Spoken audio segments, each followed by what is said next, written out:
점유권이 이해하기가 좀 어렵긴 해도 나중에 문제는 쉽게 나오니까 너무 스트레스 받지 마세요. 좀 많이 나오는 부분도 아니니까. 자, 210페이지에 보면 점유보호청권이 있습니다. 자, 여러분이 미용실 가서 파마하면서 잡지를 보고 있다. 근데 내가 화장실 잠깐 갔다 온 사이에 누가 가져갔다. 보통은 에이씨 그리고 말겠지만 돌려달라고 하는 사람도 있겠죠. 그죠? 내가 보던 거다 돌려달라.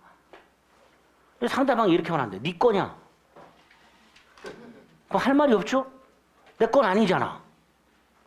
내 거는 아닌데. 그럼 상대방이 그러겠죠. 네 거도 아닌데 왜 달라고 그래, 이 자식아. 그러겠죠. 그럴 때 등장하는 게 점유권입니다. 점유권이라는 것 자체는 본권이 있냐 없냐를 따지지 않고 인정되는 권리예요. 근데 그것도 권리다 보니까 침해되는 경우가 당연히 있을 수 있고, 그 점유권이 혹 침해될 때를 대비해서 점유보호청권이라고 세 가지 규정을 만들어 놨습니다. 첫 번째가 점유물 반환 청권이냐. 이게 바로 그거예요. 잡지 돌려달라. 여기서 내 잡지는 아니죠. 그죠? 내 잡지는 아니야. 하지만 내가 점유하던 잡지야. 그걸 돌려달라고 청구하는 게 204조가 됩니다. 점유를 침탈당했을 때 반환 청구할 수 있다. 점유물 반환 청구권 또는 점유 회수 청구권이라고 부릅니다. 2항은 지금 보지 마시고 3항. 다만 기간을 제한해 놨어요. 침탈을 당한 날부터 1년 내 행사할 수 있다. 그럼 1년이 지나면 점유물 반환 청구 못하냐? 못하죠. 자, 여기서 갑이 노트북을 돈 주고 샀다. 소유권. 그리고 현재 도서관에서 이걸 점유하면서 사용하고 있다. 화장실 갔다 왔더니 이걸 훔쳐갔다. 그럼 당연히 갑은 을한테 쫓아가서 소유물 반환 청구할 수 있죠. 그죠? 노트북을 도난당했다 하더라도 소유권이라는 권리까지 도난당한 건 아니라 그랬어요. 그러니까 당연히 갑은 을을 상대로 소유물 반환을 청구할 수 있을 겁니다. 또 하나, 얘 점유하고 있었죠? 침탈당했죠? 그럼 뭐도 할 수 있어요? 점유물 반환도 청구할 수 있죠. 그렇게 소유권 및 점유권을 갖고 있던 사람은 침탈을 당하면 소유물 반환도 청구할 수 있고 점유물 반환도 청구할 수 있고, 반면에 좀 전에 그 미용실처럼 파마하고 있다가 잡지를 뺏긴 경우에는 소유물 반환 청구는 못하죠. 뭐만 할 수 있다? 점유물 반환 청구할 수 있다. 그래서 이 두 가지가 병존이 이렇게 가능한 거예요. 여기서 소유물 반환 청구는 기간 제한이 없어요. 나중에 소유권 가서 보시겠지만 213조는요. 그냥 소유물 반환을 청구할 수 있다고만 돼 있지 204조 3항처럼 침탈당한 날부터 1년 내 행사라는 제한은 없어요. 이거는 1년 내 행사라는 제한이 있어요. 그러면 만에 하나 갑이 노트북을 도난당한 날로부터 1년 6개월이 지나서 을을 잡은 다음에 점유물 반환을 청구하면 승소할까요? 패소할까요? 당연히 패소하겠죠. 분명히 점유물 반환 청구는 1년 내 하라고 돼 있으니까. 반면에 1년 6개월이 지나서 소유물 반환을 청구하면 당연히 이때는 승소하겠죠. 결국 점유권에 기초한 소송과 소유권에 기초한 소송은 그 승패에 서로 영향을 준다 안 준다?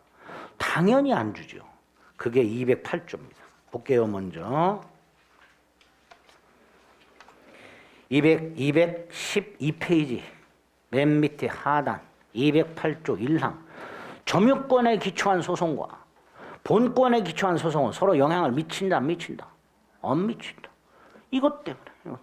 점유권에 기초한 소송에서 패소할지언정 소유권에 기초한 소송에서 얼마든지 승소할 수 있으니까 당연히 두 개의 소송은 서로 영향을 미치지 않겠죠. 두 번째, 다시 한번 도난당한 날부터 1년 6개월이 지나서 점유물 반환 청구 소송을 제기해서 패소한다 그랬죠. 근데 법원이 갑에게 뭐가 있다는 이유로 소유권이 있다는 이유로 승소를 시켜버려요. 이러면 된다 안 된다? 당연히 안 됩니다. 왜 안 되냐? 2항. 점유의 손은 본권을 가지고 재판하면 안 된다. 즉 점유권이라는 권리와 본권이라는 권리는 성질이 완전히 다르고, 따라서 점유권에 기초한 물권적 청구권과 본권에 기초한 물권적 청구도 완전히 다르기 때문에 따로 규정을 두고 있다 그랬죠. 따로 규정을 두고 있기 때문에 소송도 별개의 소송이란 말이죠. 그러니까 이렇게 규정을 두고 있는 거죠. 208조 1항 점유소와 본권에서는 서로 영향을 미치지 않고 점유권에 기초한 소송이 제기되면 점유권만 가지고 재판을 해야지. 기타 소유권이 있네 없네 이런 거 가지고 재판하면 된다 안 된다? 안 된단 말이에요. 그럼 심지어 이런 경우도 생겨요. 돈을 훔쳤어요. 갑이 을을 잡았어요. 뺏는 순간 을의 점유를 침탈한 거예요. 갑이 자신이 도둑질당한 노트북을 훔친 놈을 잡아가지고 두드러 패고 뺏는 순간 이때는 갑이 을의 점유를 침탈한 게 됩니다. 예? 좀 이상하죠? 이상해요. 힘으로 뺏지 말라는 거예요. 소송하라는 거예요. 법적으로 정상적인 절차를 통해서 돌려받아야지 두드러 패고 뺏거나 그러지 말라는 거예요. 무슨 말인지 아시겠죠? 그래서 혹시라도 도둑놈이 점유물 반환 소송 제기하면 도둑놈이 이겨요. 왜? 본권 갖고 재판하면 안 된단 말이죠. 표정이 또 어두워졌어요. 생각하지 마. 그냥 조문만 기억해. 조문만. 자꾸 이런 예를 들면 머리가 막 뒤죽백죽 돼. 도둑놈인데 그러면서. 그놈에 대한 형사처벌은 별개의 문제고 민법은 민법적으로 처리하자 그런 뜻입니다. 신경 쓰지 마시고. 어쨌든 점유권에 기초한 점유물 반환 청구 소송과 소유물 반환 청구 소송은 조문도 다르고 요건도 다르고 효과도 다르기 때문에 그 소송 자체도 서로 영향을 미치지 않고 따로따로 재판해라라는 게 208조의 취지다. 생각하시면 되겠고요. 그 다음에 이제 211페이지로 돌아오면 방해 제거 청구권 있죠. 이거 그냥 조문만 기억하시면 돼요. 점유를 방해받았을 때. 내가 읽고 있던 잡지를 가져간 게 아니라 깔고 앉았을 때. 방해당한 거죠. 그럼 엉덩이 치워라 말이지. 그게 방해 제거 청구. 뭐 이렇게 되겠죠. 방해 제거 청구. 그 다음에 이제 한 장을 넘기면 방해 예방 청구가 났어요. 자, 조문만 기억하면 돼요. 방해 예방 청구권도 일단 방해 예방 청구권은 방해가 현실화된 건 아니죠. 방해당할 염려가 있을 뿐이에요. 잡지를 보다가 화장실 갔다 왔더니 가져갔어. 그래서 돌려달라서 돌려받았어. 또 화장실 가야 되는데 불안해. 그럼 한마디 하고 가면 되죠. 이번에도 화장실 갔다 와서 물건 가져가지 마세요. 그게 방해 예방 청구입니다. 다만 아까 204조나 205조는 반환 청구뿐만 아니고 손해가 생기면 손해배상도 청구할 수 있었고요. 방해 제거 청구 및 손해배상도 청구할 수 있었어요.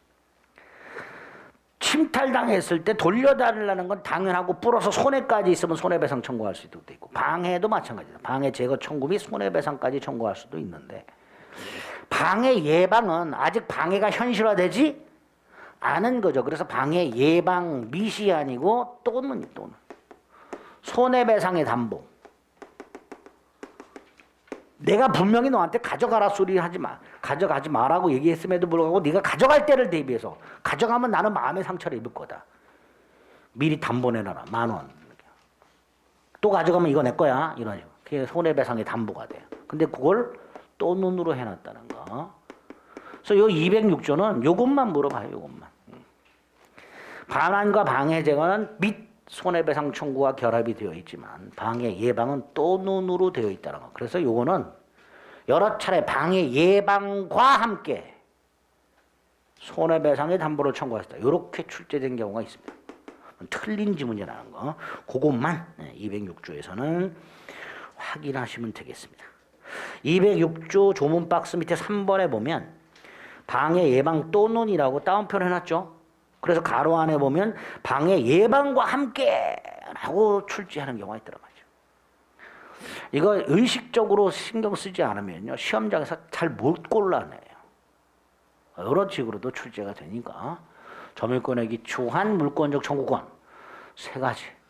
그래서 점유권의 효력, 추정력 200조, 201, 202, 203 점유자 회복자, 점유회수 204, 205, 206 이런 식으로 조문 순서대로 기억을 좀 해주시면 되겠습니다. 자력구제 건은 안 보셔도 됩니다. 여기까지가 점유권의 내용이다.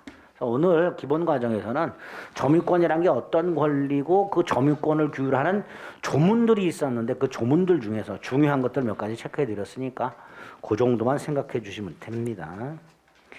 자, 그 다음에 이제 216페이지로 갑니다. 소유권이 나왔죠. 아주 중요하죠. 뜻이 나올 것이고, 두 번째 소유권의 특징과 관해서 일정한 제한이 나오고, 제한. 세 번째 소유권의 취득이 나오는데, 소유권 취득하는 방법이 두 가지죠. 법률 행위와 법률 규정. 매매 등을 통한 소유권 취득과 상속 등을 통한 소유권 취득이 있을 수 있죠. 거기에다가 따로 법률 규정에서 187조 말고 상속이나 경매 등을 통한 187조 이외에 별도로 법률 규정에 의한 소유권 취득을 우리 민법이 규정한 게 몇 개 있어요. 요러요러한 경우에 요런 사람이 소유권을 취득한다라고 규정하고 있는 제도가 몇 개 있습니다.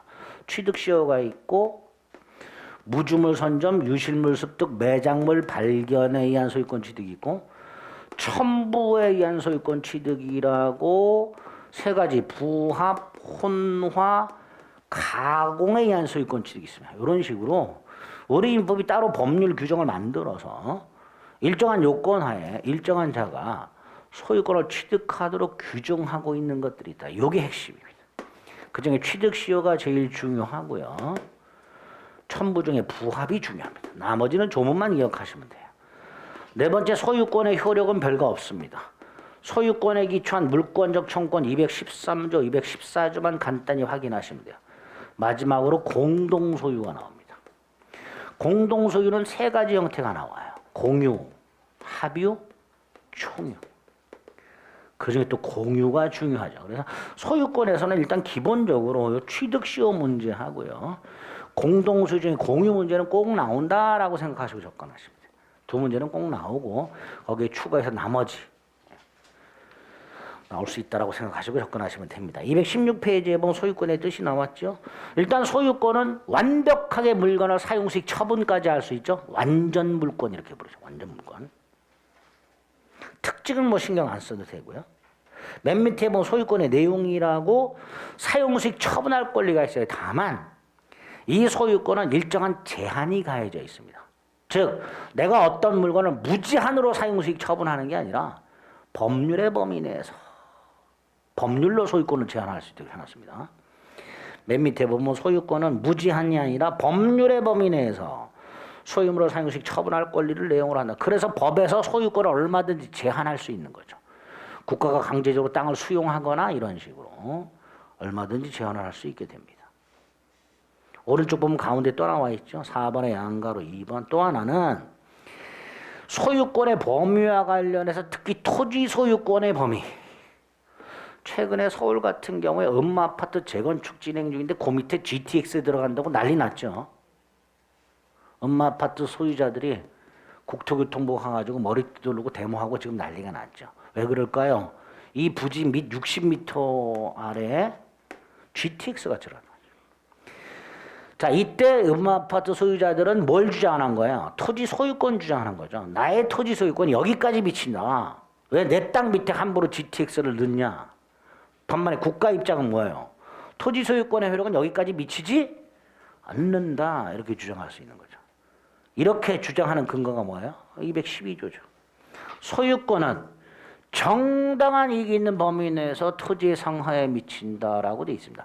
무제한 미치는 게 아니라 정당한 이익이 있는 범위 내. 결국 이 음마아파트 소유자들과 국토교통부 간에 소송이 붙게 되면 요게 정당한 이익이 있는 범위 내냐 아니냐의 문제가 생길 거예요. 그리고 그 정당한 이익이 있는 범위 내에 판단하는 기준은 여러 가지가 있겠죠. 뭐 진동이 있다든가 건물이 흔들린다든가 뭐 이런 거를 구체적으로 조사해서 판단하게 될 겁니다. 그 기준이 된 게 212조다. 정당한 이익이 있는 범위 내. 다만 조심할 게 두 가지가 있어요. 하나가 정당한 이익이 있는 범위 바깥이 아니라 정당한 이익이 있는 범위 내에 존재하는 온천수하고 미채굴 광물. 여기에 토지 소유권의 효력이 미치냐? 분명히 토지 소유권의 효력은 정당한 효력이 있는 범위 내의 상하에 미친다고 해놨으니까 그 정당한 이익이 있는 범위 내에 여기에도 토지 소유권 효력이 미치는 거 아니냐 이 생각을 하겠죠. 이때 요거는 당연히 미치지만 요건 미치지 않는다라고 합니다. 이유는 미채굴 광물은 광업법이라는 법이 따로 있어요. 민법이 규율하지 않고 광호법이라는 법이 따로 있기 때문에 결과적으로 온천수에 대해서는 토지 소유권의 효력이 미치지만 미채굴 광물에 대해서는 토지 소유권의 효력이 미치지 않는다. 그것만 딱 조심하시면 돼요. 그래서 212조 조문하고요. 1번의 양가로 1번 한 장 넘겨서 2번 나와 있죠. 그것만 좀 조심해서 봐주시면 됩니다. 그리고 이제 소유권 제한 관련된 상린관계라는 게 나옵니다. 작년에도 나왔죠. 그리고 작년에 나온 걸 보고 이제 수험생들이 경악을 했습니다. 왜? 단 한 번도 본 적이 없는. 저도 경악을 했죠. 수업 시간에 단 한 번도 언급하지 않은 것이 조문이 3개가 쪼로로 나왔습니다. 틀리면 돼요. 30몇 년 동안 한 번 나온 걸 뭘 그럼? 30몇 년 동안 딱 한 번 나온 조문들을 나왔네 출제도 내고 그걸 또 찾아봐. 찍으면 되지. 그런 거 봐.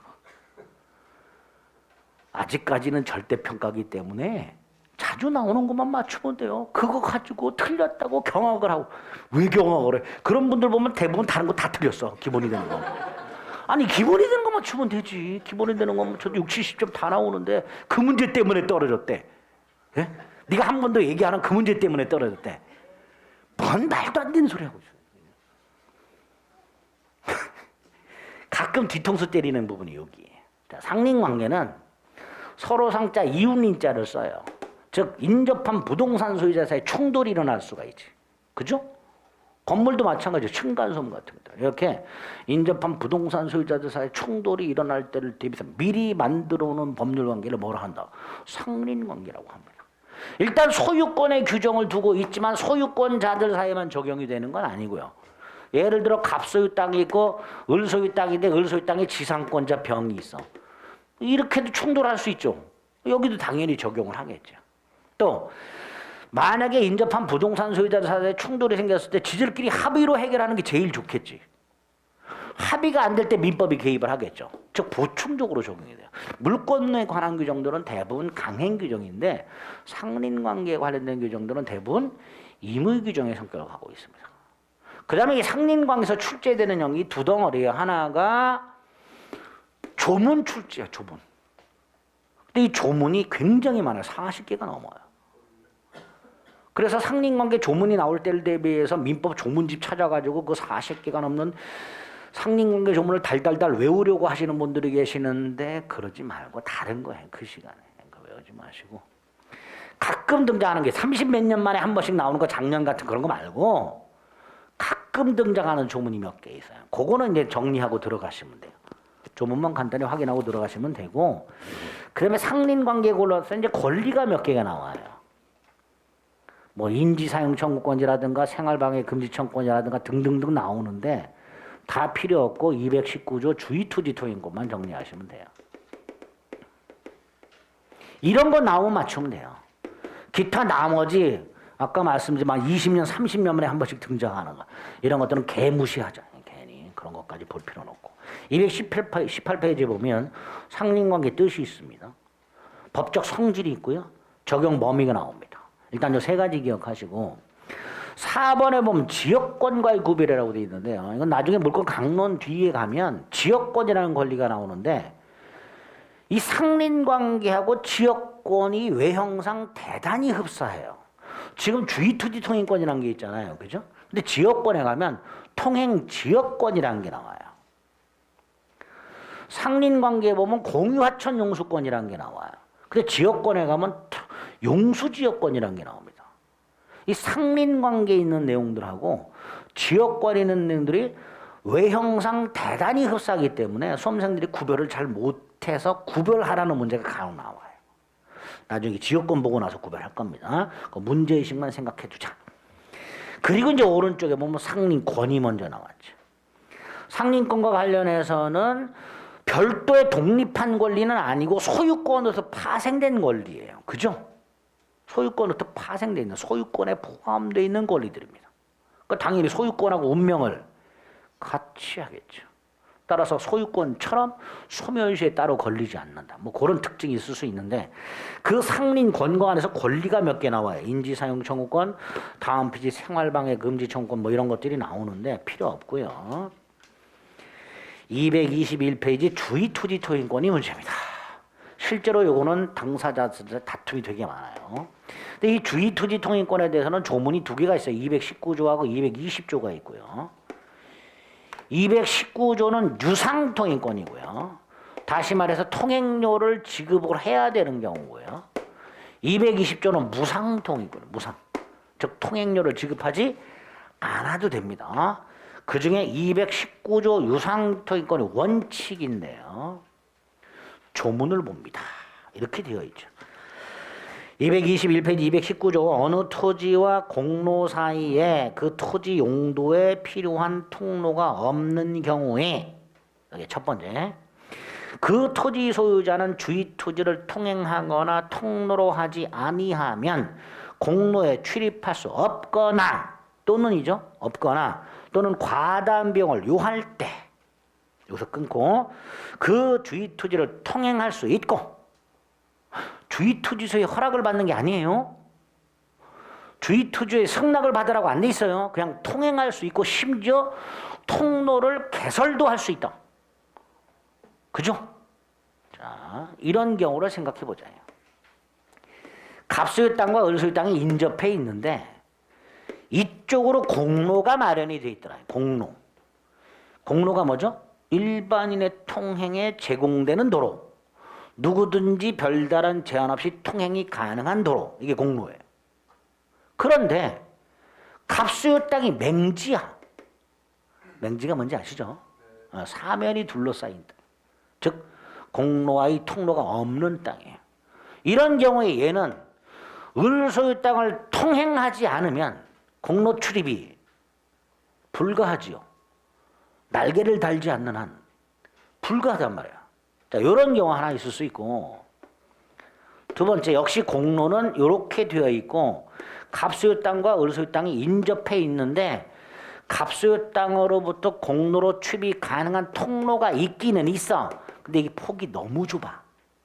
즉 제 기능을 제대로 발휘하지 못해. 따라서 이 경우에 갑이 을소유 땅을 통행하지 않으면 통행이 대단히 어려워. 그죠? 요런 둘 중에 하나에 해당이 될 때 어느 토지와 공로와의 사이에 그 토지 용도에 필요한 통로가 없다. 자, 그 토지 용도에 필요한 통로가 없다는 건 둘 중에 하나. 아예 없다. 또는 있지만 제 기능을 발휘하지 못한다.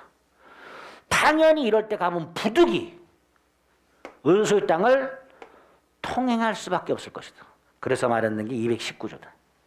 그죠? 다만 을의 동의나 승낙을 받지 않으니 을이 뚜껑 열려요? 안 열려요? 열리지. 그러니까 을의 뚜껑을 좀 닫아둘 필요가 있다. 두 가지. 을의 손해가 가장 적은 장사 방법을 택해라. 가운데로 당당히 다니지 말라. 벽에 쫙 붙어서 다녀라. 또 하나는 을에게 보상해라. 을의 동의나 승낙을 받지 않기 때문에 을에게 손해가 생기단 말이죠. 그죠? 그러니까 그걸 완화하기 위한 조문 두 개. 을의 손해가 가장 적은 장사 방법을 택하고 and 을에게 보상해라. 이런 조문을 두고 있게 되면 이게 219조죠. 다만 이 219조를 설령 만들어놨다 하더라도 여러분이 을이야. 갑이 219조를 믿고 통행을 해. 여러분의 허락도 안 받고. 기분이 좋아요, 나빠요? 당연히 나쁘죠. 얼마 전에 또 뭐 연예인이 자기가 1년에 90억을 버는데 세금을 45억 뜯는다고 뭐 이런 무슨 개 같은 경우가 있냐고 뭐 이렇게 또 해놨는데 세금 내야죠. 억울해도. 마찬가지야. 법에서 이렇게 해놨어. 하지만 그래도 다툼은 생겨. 당연히 우리 민법은 요 조문을 근거로 그 다툼을 해결해 줘야 될 거야. 자, 처음 다툼이 생기는 게 뭘까요? 갑과 을이. 제일 먼저 싸우는 게 뭘까요? 통행료 인정되냐 안 되냐죠. 통행이 인정되냐 안 되냐. 에? 219조 요건을 충족했냐 안 했냐. 통행권 인정 여부. 두 번째, 인정이 된다면 어느 범위? 그죠? 어느 정도와 폭까지 인정이 되느냐. 세 번째, 인정이 될 때 통행권자가 할 수 있는 게 뭐냐? 조문에서는 통행과 통로 개설이라고 돼 있어요. 문제가 포장을 해야 되는 경우가 생겨. 포장할 수 있냐? 방해되는 담장을 설치했어, 우리. 철거 청구할 수 있냐? 등등의 문제가 생길 수 있단 말이죠. 마지막이 뭘까요? 언제 소멸하느냐? 천년만년 유지되지 않는단 말이죠. 그러니까 통행권이 소멸하는 경우는 있을 수 있지 않느냐? 그럼 언제 소멸하느냐? 이런 것들의 문제가 생긴단 말이죠. 219조를 만들어 놓긴 했지만 각과 사이는 그런 다툼의 여지가 있고 당연히 그 다툼에서 대법원 판례가 쭉 나오게 됩니다. 그거를 시험 문제 냅니다. 221페이지 의의가 있어요. 조문이고요. 자, 요건을 봅니다. 동그라미 2번의 기억. 어느 토지와 공로 사이에 토지 용도에 필요한 통로가 없어. 그냥 통로가 없는 게 아니라 그 토지 용도에 필요한 통로가 없는 거야. 그건 두 가지 중에 하나로 했죠. 통로가 아예 없는 경우하고 있지만 제 기능을 발휘하지 못하는 경우. 그래서 관련 판례가 나오죠. 이미 기존 통로가 있긴 있지만 그 통로가 그 토지 이용에 부적합하여 실제 통로로서의 기능을 하지 못하는 경우에도 당연히 인정된다. 당연하겠죠. 그죠? 자, 효과. 토지 소유자의 승낙이 없이도 통행할 수 있고 통로 개설할 수 있죠. 다음 페이지. 다만 통행권자는 토지 소유자의 손해가 가장 적은 장소 방법을 택해야 되고 그 다음에 통행지 소유자의 손해를 보상해야 되죠. 자, 여기서 보상해야 되는 사람이 누구예요? 통행권자. 따라서 여기를 통행하는 택배기사분들이나 음식 배달하시는 분들은 통행료를 지급할 필요가 없죠. 근데 우리 지랄할 때마다 통행료를 받아. 다툼이 생기겠죠. 판례 2번. 통행권자 허락을 얻어 사실상 통행하는 자. 이 사람들은 보상 의무가 있다 없다? 없다. 판결해 주는 거예요. 이렇게. 통행료 내놔 그랬더니 아니 나는 통행권자 아니에요. 통행권자 허락받아 다니는 사람에 불과합니다. 그게 관련 판례 2번이 되겠죠. 범위 중에서 관련 판례 2번. 장차 이용 상황까지 대비해서 미리 통행료를 정할 수 있는 거 안 된다. 내가 지금은 나대지로 두고 있지만 그래서 사람만 출입할 정도면 충분하지만 나 여기다 나중에 연립주택 질 거야. 그러면 적어도 자동차 등이 통행할 정도의 폭은 인정돼야 될 거 아니야. 그러니까 미리 그 정도의 폭을 인정받을 수 있냐? 안 된다. 현재 용법에 따른 필요한 범위 내에서 의뢰 소유권 침해를 최소화해야 되기 때문에 미리 의뢰 소유권을 제한할 수는 없다. 현재 토지 용법에 따른 범위와 폭만 인정이 된다. 그 2번. 3번에 보면요. 여러분들 2차 보면 부동산 공법을 보다 보면 건축법인가요? 거기에 보면 건축 허가 관련된 도로 폭 규정이 있어요. 몇 미터 도로, 몇 미터 도로. 그럼 그 건축법에 있는 도로 폭 규정. 그게 민법상 주의토지 통행권의 폭에 적용이 될 수 있는 거 아니에요? 적용 안 된단 말이에요. 이건 공법상 규정이잖아요. 그죠? 건축 허가 등과 관련된 행정상 목적으로 마련된 규정일 뿐 주의토지 통행권의 필요 범위하고는 아무 상관이 없단 말이죠. 그게 3번이죠. 잘 나오죠. 건축 관련 법령에서 정하고 있는 도로 폭이나 면적과 일치하는 통행권이 당연히 생기는 것은 아니다. 판결이 이렇게 해주는 거예요. 그 다음 통행권의 내용. 아까 뭐라 했어요? 통행할 수 있다고 그랬죠? 통로 개설할 수 있다고 그랬죠? 포장도 가능합니다. 통행. 통로 개설. 여기까지는 민법의 규정이 있어요. 근데 통로 개설에는 뭐가 포함될 수 있어요? 포장. 포장 못하게 하면 비만 오면 질척거리는 데를 걸어다녀야 돼요. 그럼 안 되겠죠. 포장도 가능해요. 또 통행을 불편하게 하는 방해되는 축조물이 있어. 철거할 수 있을까요? 없을까요? 이것도 철거까지 가능하다. 방해되는 축조물에 대한 철거까지 가능하다. 이게 통행권이 가지고 있는 위력이에요. 통행하고 통로 개설까지가 규정이 되어 있는데 더 나아가서 포장도 할 수 있고 통행에 방해되는 축조물을 철거까지 할 수 있으면 나아가 이 방해되는 축조물을 을이 엿먹으라고 설치했어. 그럼 을이 철거해야 돼. 을이. 방해하면 안 돼. 통행권이 인정이 되면 을은 방해하면 안 된단 말이죠. 그 내용이 관련 판례 밑에 1번에 있습니다. 일단 거기까지. 그리고 이제 오른쪽 6번을 보니까 통행권 소멸에 나왔죠. 자, 통행권은 언제 소멸할까요? 공로가 옆에 접하게 되면 통행권 필요 없잖아요. 이럴 때 소멸하는 거예요. 보상 의무를 계열했을 때는 소멸하지 않습니다. 통행권 소멸관에서 판례가 보상 의무를 계리했다 하더라도 통행권이 소멸하는 건 아니다. 언제 소멸하나요? 공로에 접하게 되면 통행권이 필요 없어지면 그때 소멸한다. 6번 판례가 되겠죠. 여기까지가 219조 유상통행권에 관련된 당사자 간의 다툼에 대한 대법원의 기본적인 태도입니다. 일단 그 정도 체크하시고 그 다음에 220조 무상통행권 나와서 이 무상통행권은 두 가지 경우에 인정이 됩니다. 두 가지 경우에. 조문에 의하면 갑과 을이 공유하던 땅이 있었는데 그 공유하던 땅을 분할하거나 갑이 땅을 하나 가지고 있었는데 그 땅을 쪼개가지고 일부만 팔아먹거나 둘 중에 하나 공유 토지를 분할을 했거나 공동으로 소유하고 있던 땅을 나눴거나 땅 하나 갖고 있던 놈이 전체가 아니라 일부를 떼서 팔았는데 그 결과 맹지가 생겼을 때 요때는 요 분할의 직접 당사자 일부 양도의 직접 당사자 사이에서만은 뭐다? 무상이다. 왜? 얘네들은 땅을 나누거나 일부를 팔 때 맹지가 생긴다는 사실을 이미 알고 있더란 말이죠. 이미 알고 있으니 부담해라. 이미 알고 있어서.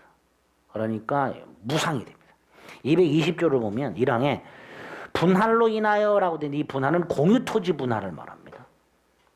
2항은 토지 일부 양도라도 있습니다. 그러니까 공유토지를 분할하거나 토지를 일부를 양도했는데 다시 1항 공로에 통하지 못하는 토지 즉 맹지가 생겼을 때 그 직접 당사자 사이에서는 보상 의무가 없다. 조심하셔야 돼요. 이 직접 당사자 사이에서 말입니다. 만에 하나 이 상태에서 갑이 여기를 또 병한테 팔아.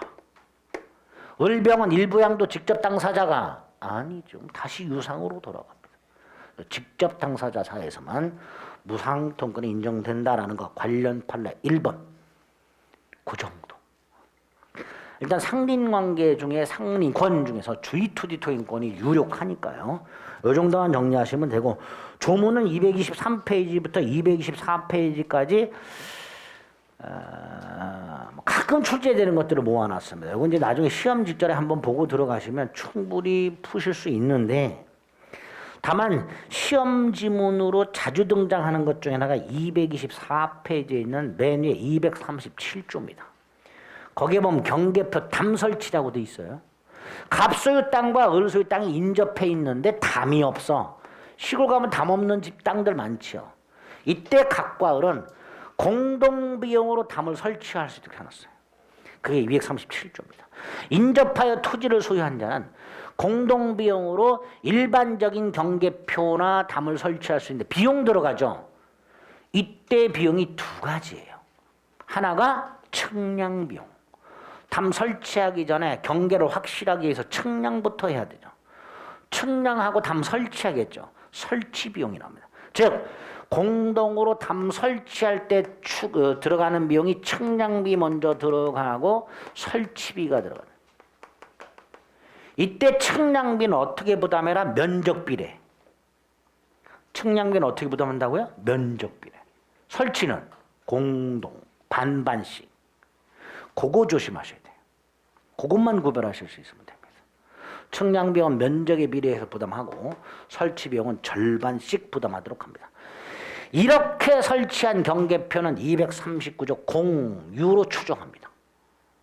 근데 일방의 단독 소유가 아니라 설치한 자들의 공유가 됩니다. 공유. 그렇게 일단 기억을 해두시면 되겠습니다. 자, 요 정도 상린관계 기본 과정에서 확인하시면 되고 그 다음에 이제 아주 중요한 소유권 취득이 나왔습니다. 소유권 취득은 두 가지 방법이 있다고 그랬어요. 매매 등을 통한 취득과 상속 등을 통한 취득이라고 그랬어요. 매매 등을 통한 취득이 법률 행위한 취득이고요. 상속 등을 통한 취득이 법률 규정한 취득이라고 했어요. 거기에 더 나아가서 따로 따로 요러요러한 경우에 소유권을 취득하는 규정을 두고 있다 그랬죠. 그걸 보면 됩니다. 서설에 보면 매매 계약이나 법률 규정에서 취득을 하는데 특히 법률 규정에 한 취득 중에 취득 시효, 무주물 선점, 유실물 등 매장물 발견, 첨부 등에 한 취득을 규정하고 있다라고 되어 있고요. 그중에 이제 취득 시효를 보면 됩니다. 아주 중요하다 그랬죠. 일단 시효가 뭐라 그랬죠? 시효?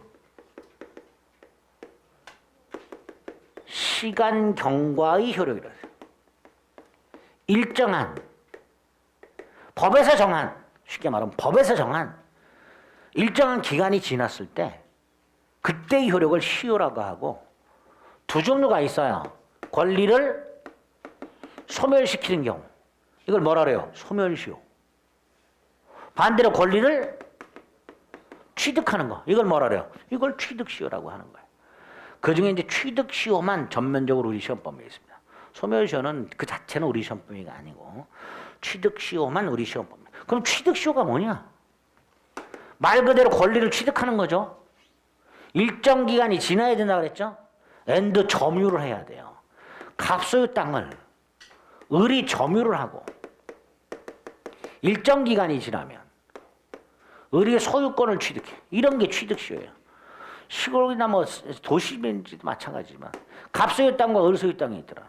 갑이 건물을 지었는데 이렇게 지었더라. 을소유 건물이 갑소유 땅을 침범했더라. 측량을 잘못했을 수도 있고 일부러 침범했을 수도 있고, 즉 모르고 침범했을 수도 있고 알고 침범할 수도 있는데, 우리 지난주에 봤죠? 건물의 부지는 누가 점유하는 거다? 건물 소유자가. 그죠? 결국 여기 을소유 땅뿐만 아니라 갑소유 땅을 을이 뭐 하고 있는 상태? 점유. 그런데 갑이 건물을 지려고 측량을 했다. 그랬더니 을소유 건물이 침범을 했더라. 당연히 갑은 을을 상대로 뭐 한다? 철거를 청구할 것이다. 그죠? 그런데 을이 이 땅을 점유한 게 20년 이상이 됐다. 오히려 을이 갑에게 뭐 할 수 있다? 소유권 내놔라. 이런 게 취득시효다. 즉 권리자부터 권리를 뺏어가지고 점유자에게 권리를 취득하게 하는 제도를 취득시효라고 하게 됩니다. 소유권을 뺏긴 사람 입장에서 억울하기 짝이 없죠. 하지만 이런 제도를 만들어놨다. 우리 그걸 취득시효로 한다. 이번에 연가라 1번. 물건을 점유하고 있는 상태가 일정 기간 계속된 경우 그 사람이 진짜 권리자인지 여부를 따지지 않고 권리를 취득하게 하는 제도를 취득시효로 한다. 일단 소유권의 규정을 두고 있어요. 근데 소유권만 시효 취득하는 건 아니고요. 지상권도 시효 취득할 수 있고, 나중에 분묘기지권 이런 것도 시효 취득할 수 있고, 지역권도 가능하고 등등등 가능한데, 여기서는 시효 취득을 못하는 권리를 기억하셔야 돼요. 밑에 보면 양가로 2번 시효 취득할 수 없는 권리가 나와 있죠. 네? 3년 전에 다이렉트로 물은 적이 있고요. 답이 저당권이 답으로 나온 적이 있습니다. 1번에 저당권, 2번에 점유권, 유치권. 일단 저당권은요, 물건을 점유하질 않아요. 근데 취득시효가 인정되면 일단 점유해야 되잖아. 그래서 저당권은 취득시효로 인정할 수가 없어요. 또 하나, 취득시효가 인정되려면 점유만 갖고는 안 되고 일정 기간이 경과해야 되잖아요. 그런데 점유권, 점유만 하면 인정돼요. 유치권, 점유만 하면 인정돼. 일정 기간이 지날 필요가 없어요. 점유권이라는 권리와 유치권이라는 권리는 점유만 하면 인정이 돼. 일정 기간이 경과할 필요가 없으니까 굳이 취득시효라는 제도를 인정할 필요가 없습니다. 3개. 저당권, 점유권, 유치권. 암기. 제가 몇 년 전에도 암기하라고 그렇게 했는데 딱 나와서 저당권이에요. 생각해서 볼 생각하지 마시고.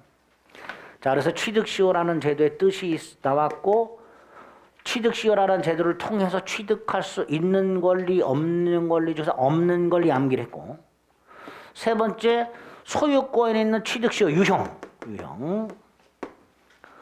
일단 부동산 소유권 취득시효가 있고 동산 소유권 취득시효가 있으며, 둘 다 공통적으로 점유 취득시효라는 게 있고, 나아가 부동산은 등기부 취득시효라는 것도 있더라. 총 3가지 유형이 있습니다.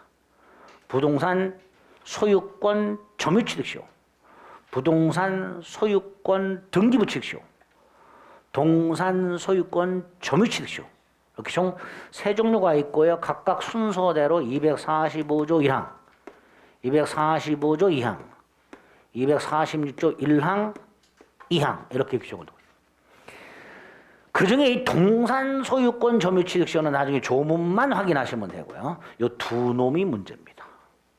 그중에서 특히 요 놈이 문제입니다. 이유는요. 요 두 놈은요. 요건만 갖추면 그냥 소유권을 취득해요. 그런데 요 놈은요. 요건 갖추고 앤드 등기를 해야 소유권을 취득해요. 등기를 해야. 그래서 여기서 다툼이 제일 많이 생깁니다. 245조 1항. 어쨌든 226페이지에 보면 맨 위에 유형이 있죠. 자, 그 중에서 먼저 4번.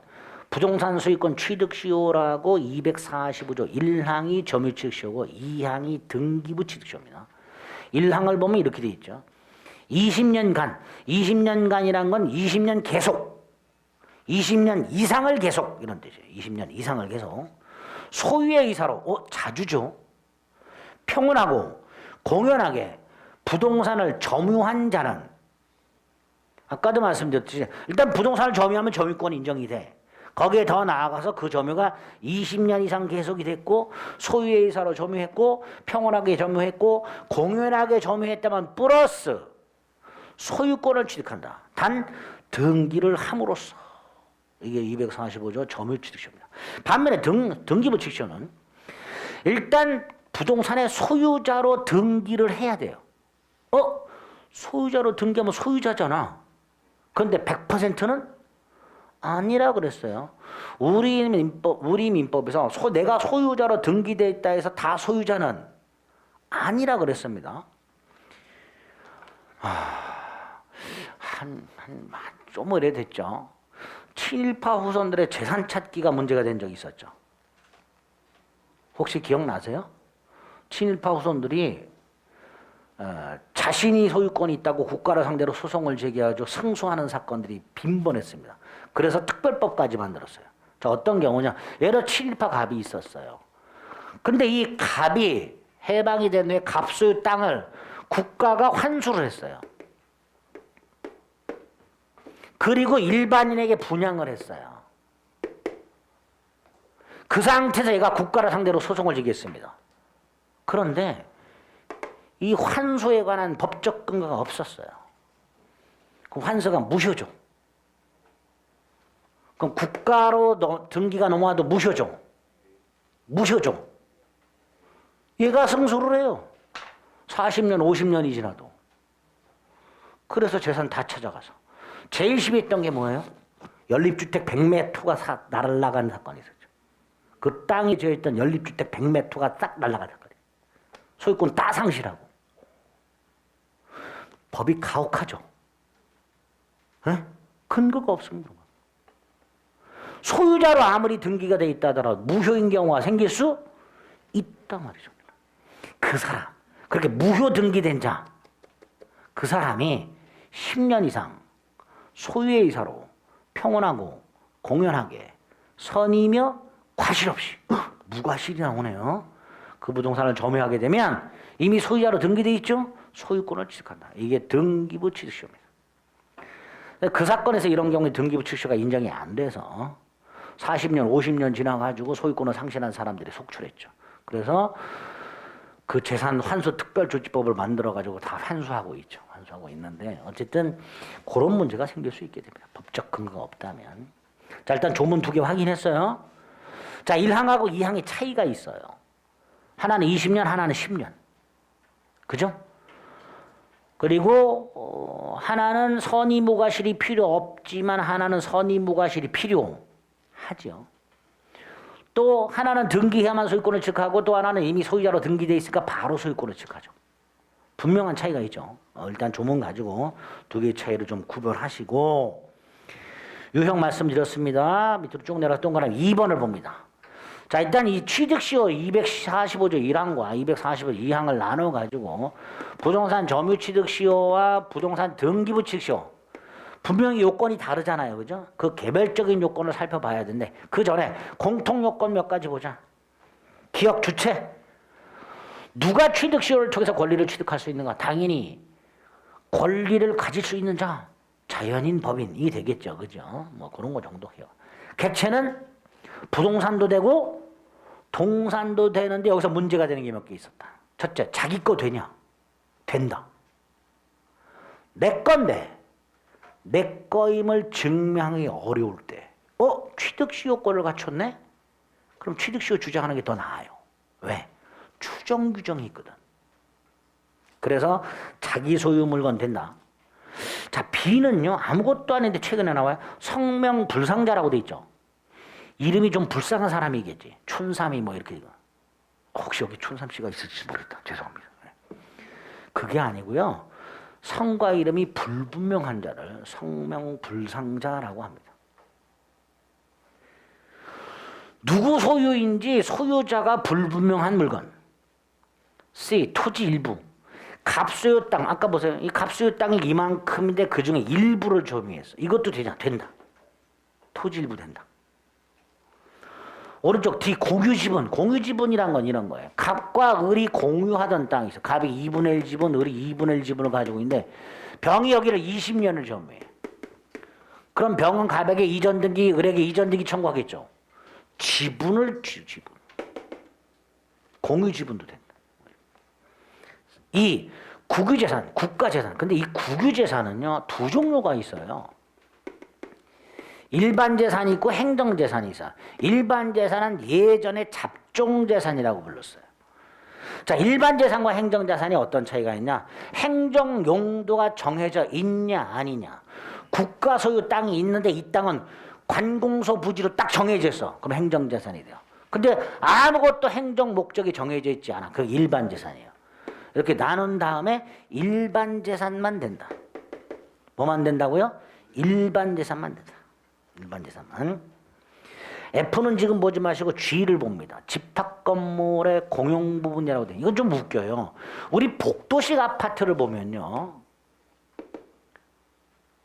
맨 끝호에 사시는 분들 중에 가끔 자기 현관문 앞에다가 문짝 달아가지고 자기 현관문 앞을 독점하는 분들이 가끔 계시죠. 이분들이 그건 뭐 그렇다 쳐도 20년이 지난 다음에 취득시효를 주장해요. 그게 이슈죠. 될까요? 안 될까요? 안 되죠. 집합건물의 공용부분이란 아파트 복도 계단을 말하는데 이거 취득시효 인정되냐? 안 된다. 요 된다 안 된다를 간간히 박스 쳐놓고 되냐 안 되냐를 물어보는 경우가 있습니다. 대법원 판례니까 확인해 주시고요. 그 다음에 디귿하고 리을 부동산 또는 동산 취득시효의 공통요건이 뭐예요? 계속점유, 소유의사, 평원, 공윤. 그죠? 그 중에서 일단 요거 추정되지요. 아까 197조 1항. 그러니까 갑하고 을이 만약에 소송이 붙으면요. 을이 유리해요. 왜? 을은 소송에서 이 땅을 소유의사로 평온하고 공연하게 점유했다는 걸 증명해야 되는데 원래는 추정을 해주니까 증명이 필요가 없고요. 반대를 주장하는 사람, 갑. 을은 소유의사가 없었습니다. 폭력적으로 점유했습니다. 은비점유해서 이렇게 반대사를 주장하는 자가 반대사실을 증명할 책임을 지게 됩니다.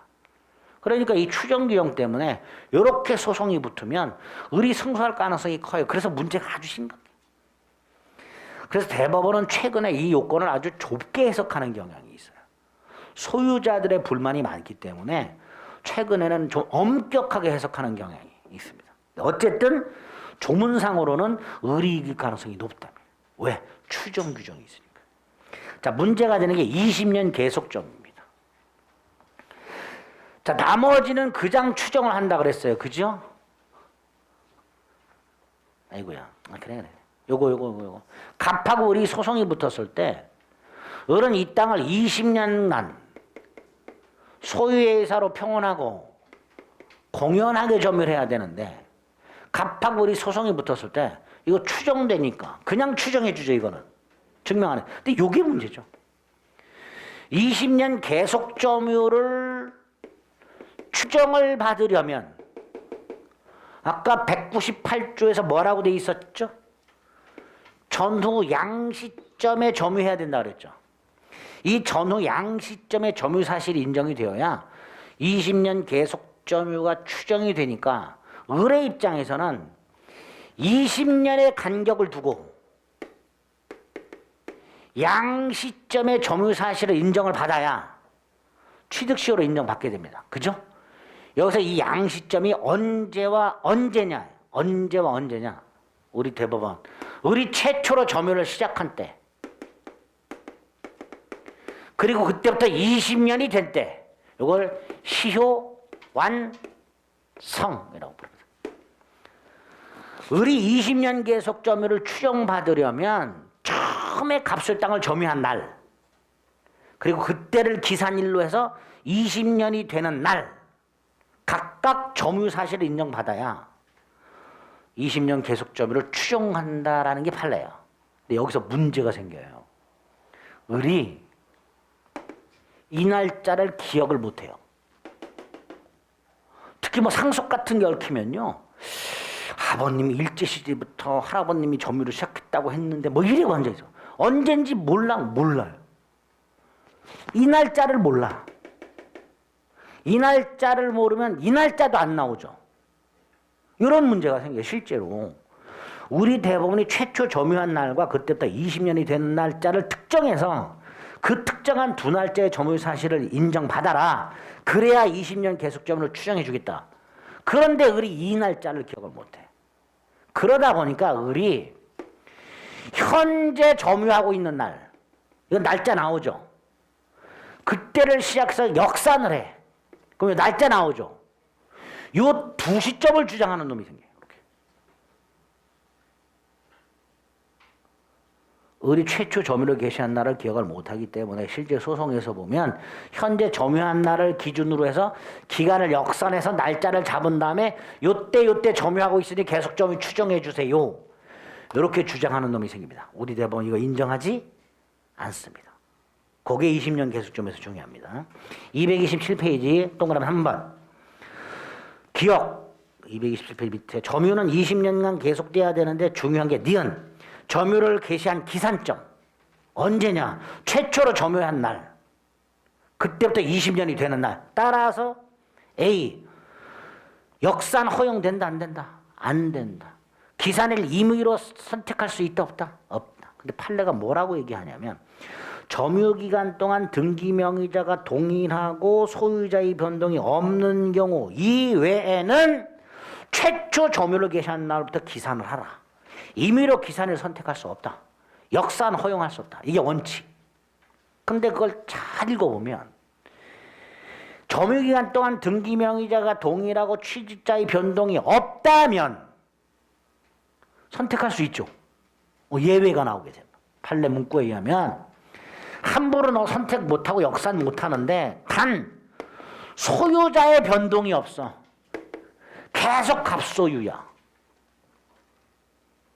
이 외에는 선택을 못한다 그랬으니까 그럼 이 경우에는 선택할 수 있다. 소유자의 변동이 없을 때는 기산일을 임의로 선택할 수 있다. 첫 번째 예외가 나옵니다. 또 하나는 을이 점유를 개시했고 20년이 됐어. 그 상태에서 갑이 병한테 팔아. 을의 시효가 완성된 다음 을은 시효가 완성됐으니까 갑에게 소유권 내놓으라고 할 거 아니에요. 갑이 소유권 넘겨주기 싫어. 팔아먹었어. 얘한테. 이 상태에서 소유자가 변동이 됐음에도 불구하고 을이 여전히 점유하고 있고 을이 이때를 새로운 기산일로 또다시 20년 경과. 제가 늘 얘기합니다. 의지한국이냐고. 남의 땅을 적어도 40년 이상을 점유한 놈이에요. 그죠? 요걸 우리 대법원이 2차 취득시효라고 부르면서 요 경우에는 요 소유자가 변동이 된 때를 새로운 기산일로 할 수 있다. 대원칙이 함부로 기산을 선택 못한다. 역산 못한다. 이게 대원칙이고 왜 이게 원칙이 될 수밖에 없는지는 조금 이따 말씀을 드릴 거예요. 다만 예외가 두 가지 있을 수 있다. 소유자의 변동이 없으면 기산일 마음대로 선택해도 되고 또 하나, 을에 20년이 되고 난 다음에 소유자가 바뀌었어. 그때를 새롭게 시작해서 다시 을이 20년. 이걸 2차 취득시효로 하고, 요때는 기산일이 최초 점유를 개시한 때가 아니고 시효 완성 후 소유자가 변동이 된 때. 이때를 새로운 기산일로 선택할 수 있다라고 얘기하게 됩니다. 227페이지 밑에 원칙과 비의 예외가 있죠. 가, 다음 페이지 나. 됐죠? 판례는 뭐 나중에 보고요. 그 나가 2차 취득시효입니다. 특히 2차 취득시효는요, 다시 한번요, 을이 20년이 되고 난 다음입니다. 을이 20년이 됐는데 갑이 제3자에게 팔아먹고 다시 을이 20년 점유요. 이게 2차 취득시효가 되는 거예요. 디귿 효과. 자, 이렇게 20년간 소유이사로 평온하고 공연하게 부동산을 점유한 사람은 다이렉트로 소유권을 취득하는 게 아니라 등기해야 소유권 취득한다 그랬죠. 다시 말해서 갑소유 땅을 20년간 점유한 을은 시효가 완성이 되면 이전 등기 청권이 생긴다 그러죠. 요게 부동산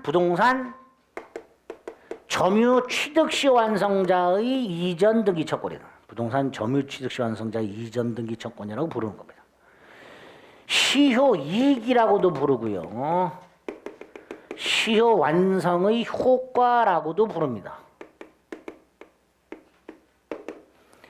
부동산 점유 취득시효 완성이 됐을 때 바로 소유권을 취득하는 게 아니라 이전 등기 청권이 생기죠. 자, 여기서 핵심이 뭐냐? 두 가지인데요. 하나는 C. 누구를 상대로 이전 등기를 청구하는가? 당연히 상대방이 있어야 되죠. 을이 산에 올라가서 등기 넘겨주세요 할 수는 없고요. 특정인을 콕 찍어서 야 등기를 넘겨라고 해야 될 거예요. 즉 부동산 점유 취득시효 완성자의 이전 등기 청구를 누구를 상대로 해야 되는가? 우리 대법원 흔들림 없이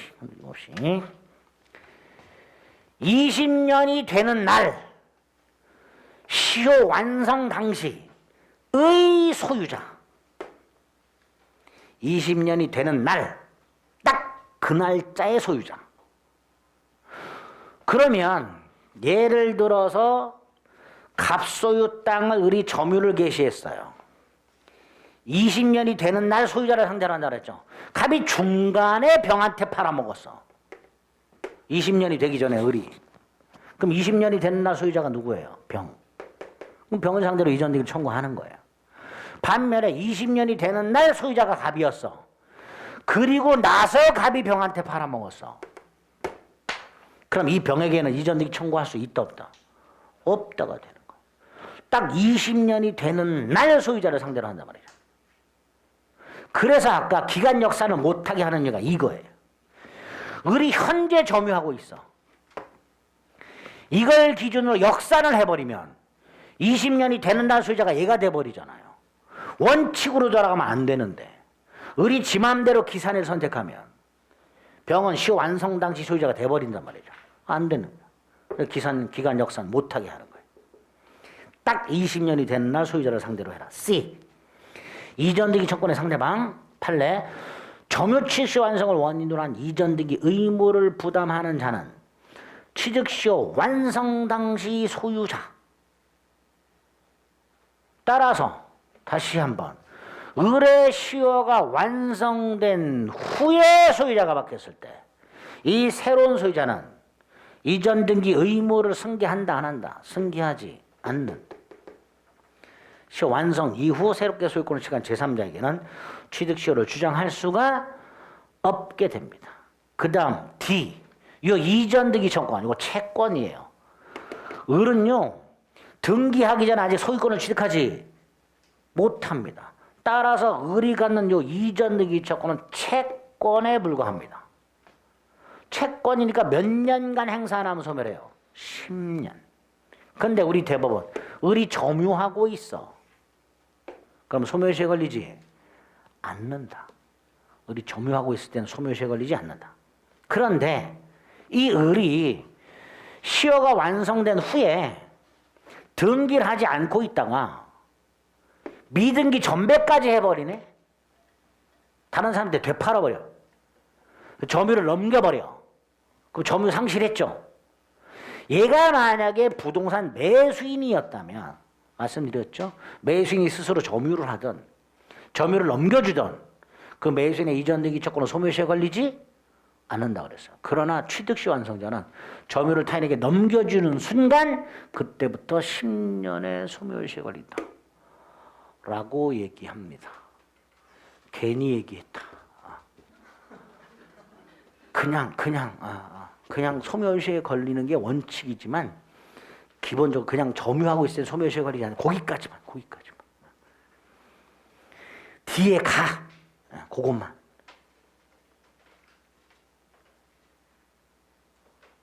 됐죠? 그리고 이제 구체적으로 229페이지 판례가 쭉 나오는데 기본만 봅니다. 229페이지 리을의 A. 시효완성자가 자신이 이름으로 등기를 하지 않고 시효완성자가 여기서 누구예요? 을. 자기의 이름으로 등기하지 않고 정에게 되팔았어. 당연히 정의 시효가 완성된 게 아니죠. 시효는 을이 완성된 거죠. 그러니까 정은 갑에 대해서 직접 나한테 등기 넘겨달라고 할 수 있다 없다? 없죠. 그죠? 정이 갑에게 직접 등기를 넘겨달라고 해서 등기를 넘겨받게 되면 마치 중간 생략 등기가 된 거하고 똑같잖아요. 그러니까 직접은 못한단 말이에요. 그게 A. B. 시효 완성 당시 소유자가 제3자에게 소유권을 이전해 준 경우 여기 요거죠. 의뢰 시효가 완성된 후 완성 당시 소유자 갑이 을에게 등기를 넘겨주지 않고 제3자에게 팔아먹은 경우 이때 을은 병에게는 이전 등기를 청구할 수가 없다. 병은 시효완성 당시 소유자가 아니니까. 그게 관련 판례 1번이죠. 부동산 점유취득시가 완성되었다 하더라도 등기하지 않고 있는 사이에 그 부동산이 제3자에게로 소유권 이전 등기가 돼버리면 점유자 즉 을은 그 제3자 병에 대해서 시효특을 대항 즉 주장할 수 없다. 그죠? 그러면 이거 마치 이중매매하고 비슷해졌잖아요. 갑은 을에게 등기를 넘겨줬어야 되는데 왜? 을이 20년을 점유해서 을에게 등기를 넘겨줬어야 되는데 을한테 등기를 넘겨준 게 아니라 병에 대해 팔아먹고 등기를 넘겨줬잖아요. 그죠? 그럼 당연히 을은 갑에게 책임을 물어야 되죠. 어떤 책임을 묻냐? 불법행위 책임을 물어라. 2번에 보면 채무불이행 책임이라고 되어 있는데 채무불이행 책임은 계약 당사자사에 추궁하는 거예요. 근데 갑하고 을이 계약을 한 건 아니죠. 그러니까 채무불이행 책임이 아니라 불법행위 책임을 물을 수 있다. 채무불이행 책임이 아니라. 정리합니다. 의뢰시효가 완성됐음에도 불구하고 갑이 등기를 넘겨주지 않은 채 제3자에게 팔아먹었다. 기본이 되는 거 2개. 을은 병에게는 더 이상 이전 등기를 청구할 수가 없고 갑에게 책임을 물을 수 있다. 무슨 책임? 불법행위 책임. 그 기본입니다. 관련 판례 1번. 그 관련 판례 위에 관련 판례 1번, 2번, 3번. 2번 채무불이행 책임을 물을 수는 없다. 3번. 부동산 소유자가 부동산을 제3자에게 처분해서 등기를 넘겨줌으로써 시효 취득을 주장한 을이 손해를 입었다면 불법행위가 된다. 불법행위 책임을 물을 수 있다. 딱 그렇게 3가지. 됐죠? 그거 기본이다. 3가지. 그 다음에 또 하나 문제가 되는 게 다음 장에 넘겨보면 갑소유 땅을 을이 20년간 점유했어요. 그런데 등기를 넘겨주는 땅이 수용이 돼버렸네. 갑이 팔아먹은 게 아니라 국가가 수용을 해버렸어요. 이건 불법행위가 아니잖아요. 그러니까 을은 갑에게 불법행위 책임을 묻지 못한다. 대신 뭐 할 수 있냐? 보상금을 넘겨라. 이걸 대상 청구권이라고 합니다. 을은 갑에게 땅 대신 보상금 내놔 라고 할 수 있습니다. 이걸 대상 청구권이라고 합니다. 그 정도 기본을 점유취득시에서 기억하시면 돼요. 점유취득시의 뜻하고요, 요건하고요, 기본 효과를 말씀드렸습니다. 오늘 체크해드린 게 가장 기본이에요. 요것만 알고 계셔도 웬만한 문제 다 풀려요. 그러니까 복잡한 것들은 지금 다 건너뛰었으니까 그 기본에 대한 거 확인하시고 등기부 칙시의 구체적인 요건은 잠시 쉬었다가 보겠습니다.